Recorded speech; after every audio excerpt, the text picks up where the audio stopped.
Escala en París, Braulio Moro. Bienvenidos a Escala en París, una emisión de Radio France Internacional en colaboración con la televisión France 24 en español. El pasado domingo 6, los mexicanos acudieron a las urnas en lo que son las elecciones más grandes en la historia de ese país. 15 gobernadores estuvieron en juego, la totalidad de la Cámara de Diputados, elecciones municipales también, en total más de 20,000 cargos que estuvieron en disputa. Esas elecciones sirvieron también para medir el grado de confianza que la población mexicana tiene en el actual presidente Andrés Manuel López Obrador, quien llegó a la presidencia en 2018, así como en su organización política, el Movimiento de Renovación Nacional Morena. Para hablar de esos resultados, de qué se espera, de cuáles son las perspectivas, saludamos aquí en nuestro estudio a Gaspar Estrada, director de el OPALC, el Observatorio Político para América Latina y el Caribe. Gaspar, bienvenido a esta Escala en París. Hola, Braulio, un gusto estar contigo y con tu auditorio. Gracias por acompañarnos. Gaspar Estrada, en estas elecciones el punto fundamental eran las elecciones a la Cámara de Diputados, 500 diputados de nivel federal, que además, hay que recordar, permitieron hasta el pasado domingo mantener al movimiento Morena y sus aliados políticos la totalidad, la mayoría absoluta, la mayoría calificada de ese Congreso. El presidente ha perdido con estas elecciones la mayoría, 43 diputados de distritos de proporción relativa han sido ganados por la oposición.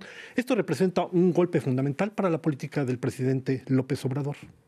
Bueno, yo creo que hay que poner las cosas en su contexto. Efectivamente, estas elecciones de medio mandato significaban un referendo sobre la acción del gobierno de López Obrador.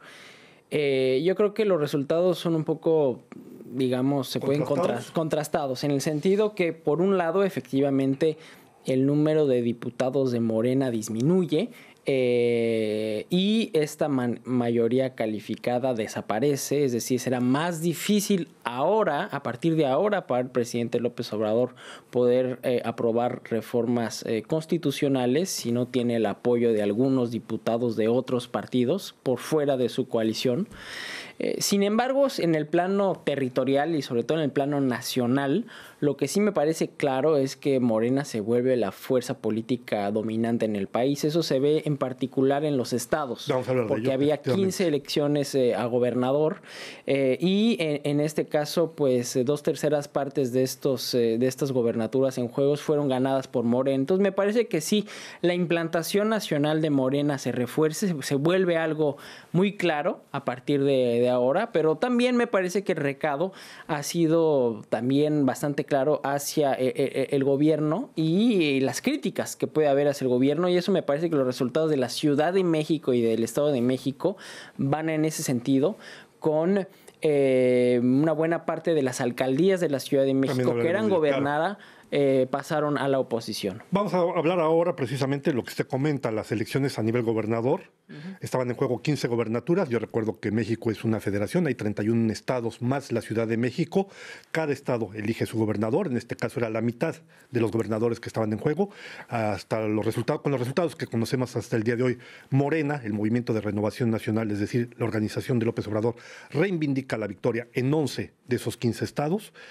De una cierta manera gobierna la mitad o tiene el control de la mitad del país. ¿Cómo explicar precisamente que, por un lado, pierde la mayoría con sus aliados, insisto bien, con sus aliados en la Asamblea Nacional, en la Cámara de Diputados, pero logra mantener e incrementar sustancialmente la mayoría en las gobernaturas? ¿Cómo se explica esta contradicción, Gaspar Estrada? Pues no, yo creo que no creo que sea tanto una contradicción. Yo creo que más bien eso permite dar un testimonio de la implantación territorial de Morena, una realidad política que no se había traducido en realidades estatales porque no había habido elecciones.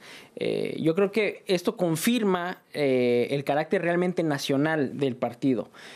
Un partido que de hecho creció muy rápidamente porque su primera elección federal fue la elección del 2015, que ya había tenido buenos resultados, pero una elección donde era un partido esencialmente con algunas presencias regionales fuertes, sin embargo no era un partido de proyección nacional.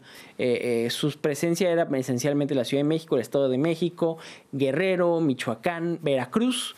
pero era difícil ir más allá de ello. Y estas elecciones del 21 lo que han demostrado es este enraizamiento de Morena en la política nacional. Estados, por ejemplo, como Sonora, Sinaloa, que nunca habían tenido gobiernos, se puede decir, de izquierda, pues van a tener esta alternancia. Colima, por ejemplo. Sin embargo, lo que sí me parece es que también existe esta decepción de los electores hacia Morena, y eso me queda en evidencia para mí en los resultados de la Ciudad de México, que es una ciudad que eligió a alcaldes de izquierda desde finales de los años 90. La primera alternancia se hizo hacia la izquierda, contrariamente a lo que pasó en el escenario nacional. Y eso me parece que sí es un recado, claro de los electores. Una de las cosas que ha llamado más mi atención, Gaspar Estrada, volveremos después sobre lo de la Ciudad de México, que efectivamente es fundamental para tener una lectura correcta más o menos de lo que ha sucedido en estas elecciones. Pero decía, lo que me ha sorprendido mucho es el bajo grado de política, en el mejor sentido del término, de estas elecciones. Hemos visto de todo. Una gran agresividad, hemos visto el clientelismo llevado a sus extremos, ¿no? Lo más ridículo, lo más bajo. ¿Cómo se explica que finalmente dentro de los 21,000 candidatos, verdaderamente haya gente que uno se pregunta, pero ¿cómo es posible que hayan llegado ahí? Y sobre todo, sabiendo que había más de 700 millones de euros en juego, que es lo que distribuyó el Instituto Nacional Electoral para que esos candidatos hicieran campaña. Claro, me parece que ese es un elemento importante que hay que constatar y que hay que analizar. Es la degradación del discurso político en México y más generalmente en América Latina. Infelizmente, hemos pasado de discursos de ideas a debates bastante estériles, con mucha descalificación, pocas propuestas, y también lo que es el reflejo del debate político general en México, con un presidente que usa muy bien la plataforma de las conferencias de prensa para comunicarse con sus electores, pero que también usa esta plataforma para crear antagonismos y polarizar el debate público. Y al hacer este tipo de estrategia de comunicación, pues claramente es difícil que un debate tenga un nivel elevado y que sobre todo se puedan confrontar ideas. Aquí hay mucha polarización y esta campaña estuvo marcada por esa polarización, tanto de parte del gobierno como de parte de la oposición, y eso no es de buen augurio para lo que viene, en un momento en el cual pues hay problemas de crecimiento económico, con una violencia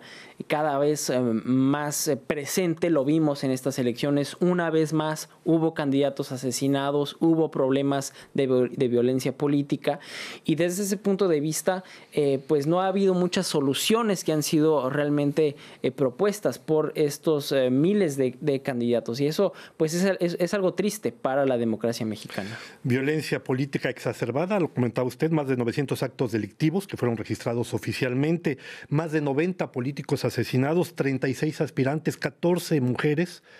El gobierno al final de cuentas decía, pero es muy poco. O sea, subestimó completamente esta situación. No es la más violenta de las elecciones. En las elecciones pasadas hubo más candidatos asesinados, pero es una gran señal de alarma que tendría que sonarle al gobierno. Me parece que sí. Infelizmente no es un fenómeno reciente. La violencia política en México, infelizmente, data de hace mucho tiempo atrás. Sin embargo, el gobierno debería tomar cartas en el asunto, ya sea protegiendo a los candidatos, en particular en elecciones locales, ¿no? Pero también asegurando el derecho a la información y el pluralismo. También ha habido muchos casos de periodistas asesinados, amenazados durante este último año y durante este proceso electoral. Y de nueva cuenta, si no se toman cartas en el asunto, si no se imaginan nuevas maneras de abordar estos asuntos, pues claramente vamos a seguir en lo mismo. Y eso infelizmente es algo que me parece que ha caracterizado el gobierno de López Obrador, que enarbola y defiende su idea de cuarta transformación. Sin embargo, lo que hemos visto en los últimos 3 años en México es mucha continuidad en la política económica.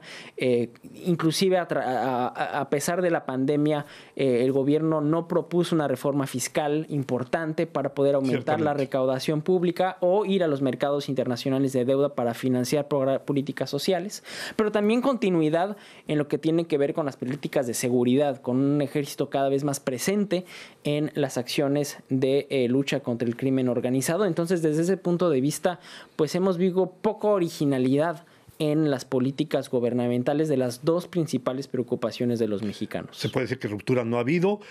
Vamos a ver, porque el tiempo va muy rápido. Gaspar, usted ha comentado precisamente la situación de la Ciudad de México, un pilar que fue del movimiento Morena, del propio presidente. En las elecciones del 2018, Morena se había llevado 23 de los 24 distritos. La situación ha cambiado radicalmente ahora. Se ha partido, la oposición le arrebató 12 distritos al movimiento Morena. Ha quedado la parte oeste de la ciudad completamente en manos de la oposición, la parte este en manos de Morena. Ese es un golpe, se ha derrumbado el partido oficialista, el oficialismo en la Ciudad de México. Sí, y eso me parece que sí es un dato políticamente relevante, porque el partido, el movimiento de López Obrador tiene como base la Ciudad de México. Buena parte de su legitimidad política surge de la Ciudad de México durante los casi 13 años en los cuales López Obrador no tuvo un cargo público, del 2005, cuando salió de la jefatura de gobierno de la Ciudad de México, hasta el 2018, cuando fue electo presidente de México. Entonces, desde ese punto de vista, creo que sí hay un recado claro ahí de los electores y en particular de esta base electoral, lo cual va a complicar este diseño del segundo mandato del presidente López Obrador, teniendo en cuenta que... La segunda parte del mandato. La segunda parte del mandato de López Obrador, teniendo en cuenta que tanto Claudia Sheinbaum, la actual alcaldesa de la Ciudad de México, y el canciller Marcelo Ebrard, pues tienen responsabilidades compartidas en una parte central de esta campaña del 2021, que fue la caída, el derrumbe de una estructura del metro que causó conmoción en el país, y la responsabilidad es compartida, y como estos dos personajes son dos de los principales precandidatos a la presidencia, está claro que esto tendrá consecuencia política para Morena y para el presidente. Nos quedan 30 segundos, Gaspar Estrada. La pérdida de la mayoría cualificada en la Cámara de Diputados quiere decir que vamos a hacer un bloqueo probablemente de la situación, probablemente de manera muy, muy breve. Yo creo que no, porque concretamente el gobierno puede aprobar el presupuesto, puede aprobar la mayoría de las reformas que se quiera hacer, pero no habrá reformas de gran calado. Perfecto. Pues llegamos ya al final de esta escala en París. No me queda sino agradecerle a Gaspar Estrada, director del OPALC, el Observatorio Político para América Latina y el Caribe, su presencia. Gracias, Gaspar. Gracias a ti. Y a ustedes les damos otra cita en otra próxima escala en París la semana entrante.